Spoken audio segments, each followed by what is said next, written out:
दोस्तों, genius Rajasthan YouTube channel में आपका हार्दिक स्वागत है। दोस्तों, मेरा नाम है मोडूलाल प्रजापत। दोस्तों, मैं आशा करता हूं कि आपका स्वास्थ्य ठीक है। दोस्तों, कोरोना का दौर चल रहा है। मास्क लगाएं और 2 गज की दूरी बनाए रखें।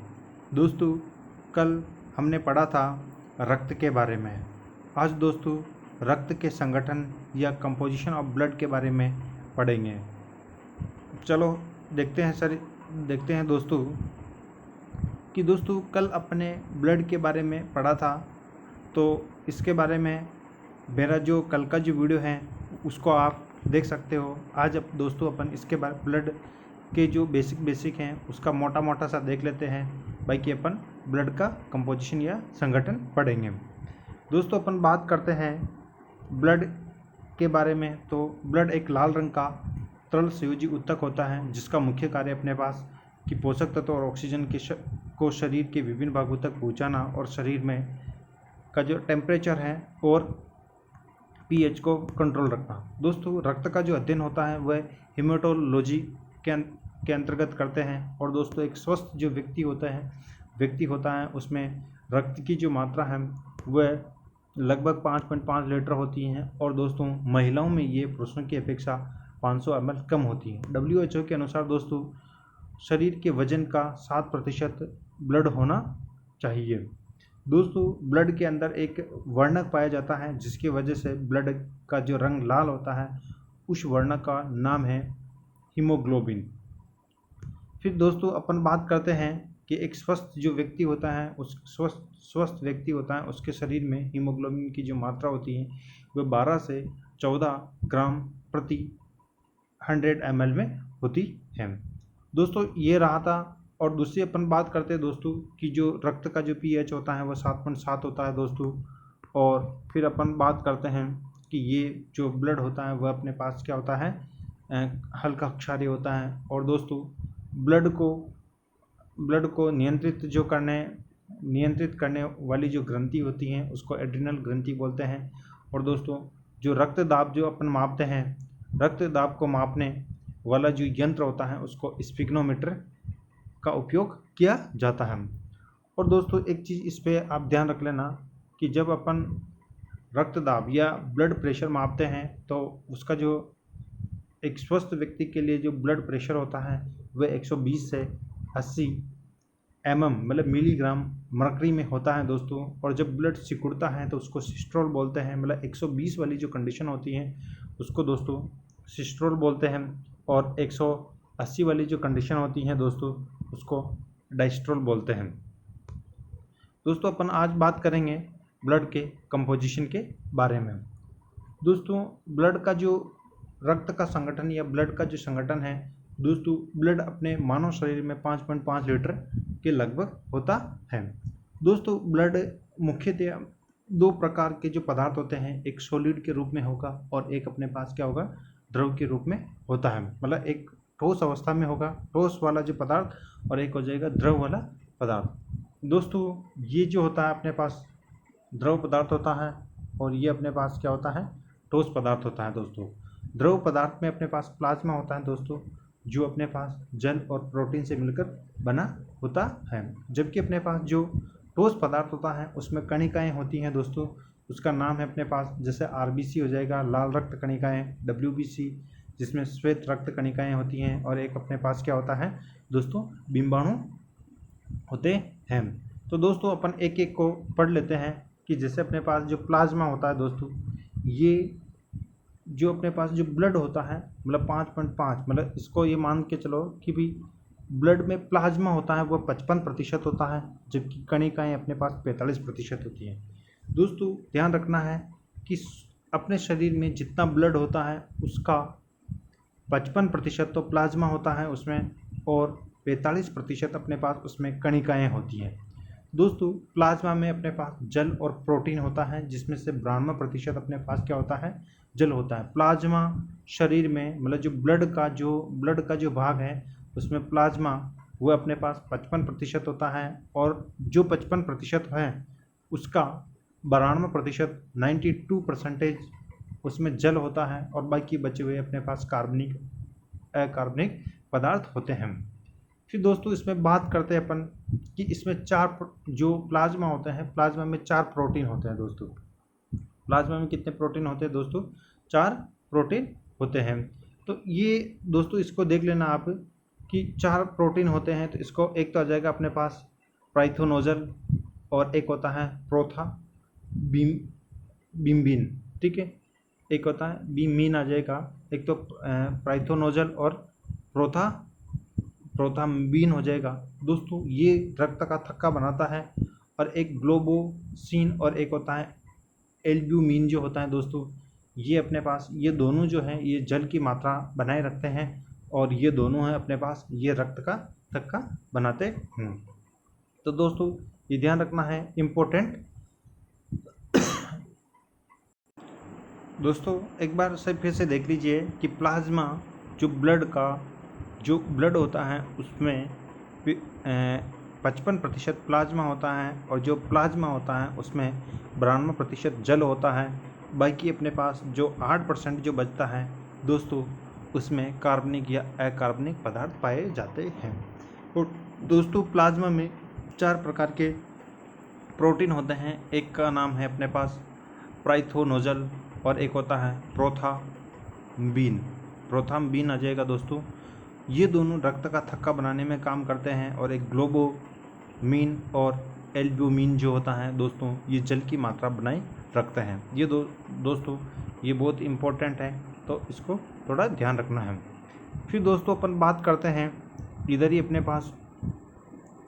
पास जो कणिकाएँ होती हैं दोस्तों, तो कणिकाओं को दोस्तों इसको 3 भागों में बांटा गया है। एक होता है अपने पास आरबीसी के बारे में, मतलब एक हो जाएगा अपने पास आरबीसी हैं, फिर डब्ल्यूबीसी हैं और एक हो जाएगा अपने पास बिंबाणु हैं।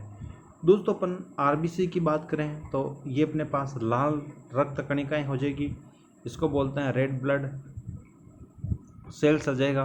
और फिर अपने पास क्या हो जाएगा, एक डब्ल्यूबीसी में आ जाएगा वाइट ब्लड सेल्स आ जाएगा। और फिर अपने पास जो बिंबाणु होता है उसको प्लेटलेट्स बोलते हैं। दोस्तों अपन बात करते हैं आरबीसी की। तो आरबीसी में अपने पास क्या क्या होता है दोस्तों, लाल रक्त कणिकाएँ होती हैं। इसका निर्माण अस्थि मज्जा, जिसको बोन मेरो बोलते हैं दोस्तों। इसकी जो संख्या होती है शरीर में लगभग अपने पास कितनी होती है, 55 लाख प्रति घन मीटर होती हैं दोस्तों। और इसका जो जीवन काल होता है वो अपने पास 120 दिन का होता है। कि आरबीसी जो है उसका जो जीवन काल कितना होता है, 120 दिन का होता है। और इसका जो कार्य है ऑक्सीजन की आपूर्ति कराना।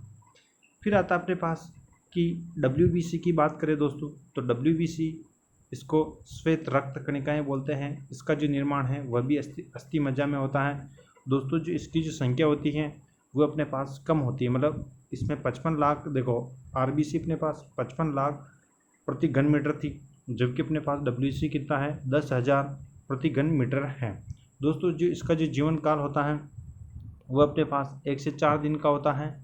और दोस्तों जो इसका जो कार्य होता है वो अपने पास रोग प्रतिरोधक की क्षमता को बढ़ाना। कि आरबीसी जो होता है ना दोस्तों, आरबीसी की जो जब शरीर में लाल रक्त कणिकाओं की कमी होती है तो दोस्तों उससे होने वाला जो रोग होता है वह एनीमिया रोग होता है। मतलब शरीर में अपने पास क्या हो जाता है, रक्त की कमी हो जाती है, ब्लड है वह पतला हो जाता है दोस्तों। और डब्ल्यूबीसी होता है दोस्तों, इसकी कमी होती है तो शरीर बीमार हो जाता है। जब अपने पास डब्ल्यूबीसी की संख्या ज़्यादा होगी तो ये रोग प्रतिरोधक क्षमता भी अपने शरीर में ज़्यादा होती है। फिर अपन दोस्तों बात करते हैं बिंबाणु की बात करते हैं तो दोस्तों इसका निर्माण भी अस्थि मज्जा में होता है। इसकी जो संख्या लगभग 2 लाख प्रति घन मीटर होती है। इसका जो जीवन काल है वह 7 दिन का होता है। और इसका जो मुख्य कार्य होता है रक्त का थक्का बनाने में ये बिंबाणु सहायक होता है। नेक्स्ट अपन बात करते हैं दोस्तों आरबीसी की बात करें तो आरबीसी अपने पास क्या होता है कि सामान्य आरबीसी में केंद्र नहीं होता है। मतलब जो लाल रक्त कणिकाएँ होती हैं इनमें सामान्य केंद्रक नहीं पाया जाता है दोस्तों। एक इसका जो अपवाद है जो बहुत इंपॉर्टेंट क्वेश्चन है कि ऊँट और लामा, जो दक्षिण अफ्रीका में पाए जाने वाली ऊँट है जिसकी प्रजाति, इसके 2 कुबड़ होते हैं दोस्तों। तो ऊँट में ये अपने पास क्या होता है, केंद्रक पाया जाता है, बाकी अपने पास आरबीसी में केंद्रक नहीं पाया जाता है दोस्तों। एक अपने पास है कि आरबीसी है, आरबीसी को ही एंथ्रोसाइट कहते हैं। ठीक है। आरबीसी का दूसरा नाम है एंथ्रोसाइट है। और आरबीसी की जो कमी से, लाल रक्त कणिकाओं की कमी से एक एनीमिया रोग होता है दोस्तों। कौन सा रोग होता है? एनीमिया रोग नामक रोग होता है। इसे लोह अल्पीयता भी कहते हैं, मतलब शरीर में क्या हो जाता है, आयरन की कमी हो जाती है और इसमें आयरन मतलब लोह धातु की कमी हो जाती है, शरीर में लोह धातु की कमी हो जाती है दोस्तों। आरबी एक हो जाएगा अपने पास आरबीसी है अपने पास कि लाल रक्त कणिकाओं का जो कब्रिस्तान है वह पल्लिहा को कहा जाता है दोस्तों। किसको कहा जाता है अपने पास? पल्लिहा को कहा जाता है। तो ये दोस्तों ध्यान रखना है। नेक्स्ट अपन बात करते हैं दोस्तों ये इम्पोर्टेंट है कि जो आरबीसी जो होता है ना, आरबीसी में जो कमी है उसकी वजह से एनीमिया रोग होता है दोस्तों। और रक्त का जो ऑक्सीकरण होता है वो दोस्तों फेफड़ों में होता है। ये इम्पोर्टेंट है कि रक्त होता है, रक्त का जो ऑक्सीकरण कहाँ पर होता है? तो फेफड़ों में होता है। और रक्त का जो शुद्धिकरण होता है वो किडनी में होता है दोस्तों। तो रक्त का जो ऑक्सीकरण है वह तो अपने पास फेफड़ों में होगा, और दोस्तों रक्त का जो शुद्धिकरण है वो अपने पास कहाँ पर होगा? किडनी में होगा। इसी के साथ अपन और देख लेते हैं दोस्तों कि जो आरबीसी होता है इसमें हीमोग्लोबिन नामक वर्णक पाया जाता है। हीमोग्लोबिन नामक प्रोटीन होता है जो रक्त को लाल बनाने में सहायक होता है। फिर अपन बात करते हैं दोस्तों डब्ल्यूबीसी की।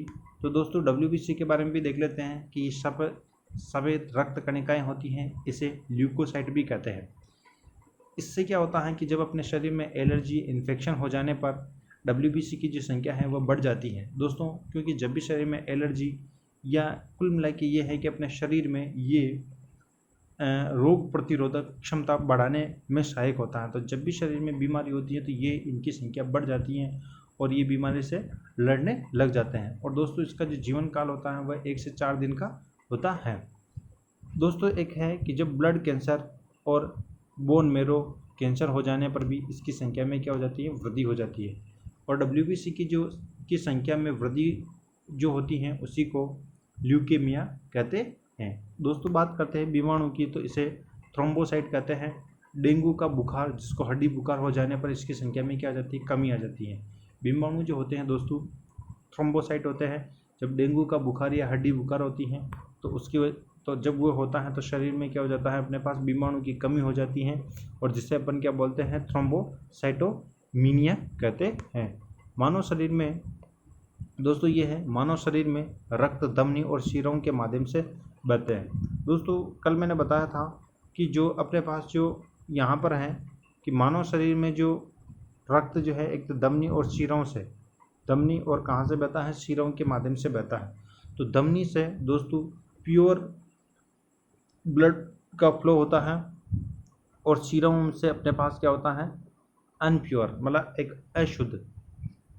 शुद्ध जो ब्लड होता है जो बहता है वो अपने पास धमनियों से बहता है और दोस्तों वह ऑक्सीकृत रक्त होता है, मतलब ऑक्सीकृत जो ब्लड होता है वह धमनियों से बहता है, लाल होता है, शुद्ध होता है।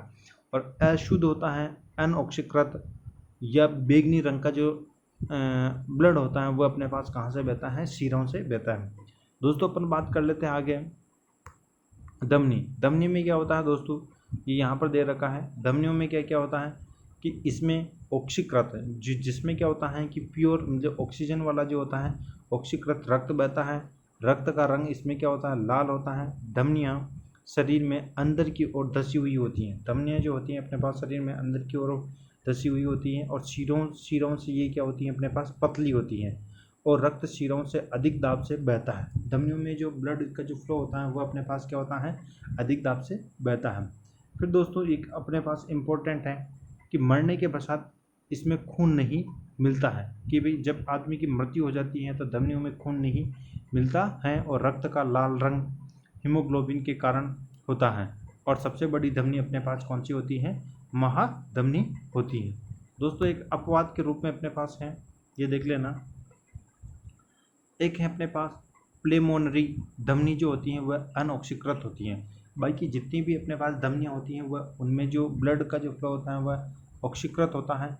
लेकिन अपने पास दोस्तों एक है अपने पास प्लेम्बोनरी जो धमनी होती है, प्लम्बोनरी जो धमनी होती है अपने पास दोस्तों, उसमें जो ब्लड होता है वह अनऑक्सीकृत होता है। ये बहुत इंपॉर्टेंट है कि प्लेम्बोनरी जो धमनी होती हैं उसमें जो ऑक्सीजन ब्लड जो होता है वो अपने पास क्या होता है, अनऑक्सीकृत होता है। रक्त हृदय से शरीर की तरफ बहता है। दोस्तों ब्लड जो होता है ना अपने हार्ट से शरीर की ओर बहता है, कि जैसे ये अपने पास गांठ है, इसको मान लेते हैं कि ये अपने पास क्या है, हार्ट है, ये हार्ट है, तो ये हार्ट से अपने पास क्या होता है, पूरे शरीर की ओर बहता है। फिर नेक्स्ट अपन बात कर लेते हैं कि स्प्लीन जो होता है दोस्तों, स्प्लीन मतलब पलीहा को ही मानव शरीर का ब्लड बैंक कहा जाता है, और इसी को पलीहा को ही मानव शरीर का ब्लड बैंक कहते हैं। इसी को पलीहा को ही अपन क्या बोलते हैं कि आरबीसी जो होता है दोस्तों उसका कब्रिस्तान कहा जाता है। मनुष्य के लीवर में हेपेरिन्स नामक पदार्थ स्रावित होता है। दोस्तों हेपेरिन जो नामक पदार्थ होता है जो रक्त को शरीर में जमने नहीं देता है। दोस्तों एक हेपेरिन जो जोक का नाम सुना होगा दोस्तों, कि तालाब में इनमें जोक होते हैं एक अपने पास, कि जैसे गजाई टाइप की ऐसे एक जोक होती है दोस्तों, ठीक है, ऐसे ऐसे ऐसे अपने पास क्या होता है, एक जोक बनी हुई होती है। दोस्तों जैसे मांदल जो होती है ना, मांदल टाइप की एक जोक होती है, मांदल टाइप की होती है जोक। दोस्तों वही क्या करते हैं कि जब अपने शरीर में कहीं चोट लग जाती है और अगर ब्लड खराब हो गया है, मतलब जो ब्लड जमा हुआ ब्लड होता है या अपने पास जो खराब ब्लड होता है दोस्तों, वो उस पर चिपक जाती है जोक, और वह क्या करती हैं, हेपेरिन नामक पदार्थ का स्रावित करती हैं, जिसकी वजह से वे क्या कर देते हैं, खराब ब्लड को बाहर निकाल देती है। तो दोस्तों अपन ने धमनी के बारे में पढ़ लिया है कि धमनी अपने पास क्या करेगी, धमनी में ऑक्सीकृत ब्लड का जो ऑक्सीकृत जो रक्त होता है उसका प्रभाव होता है।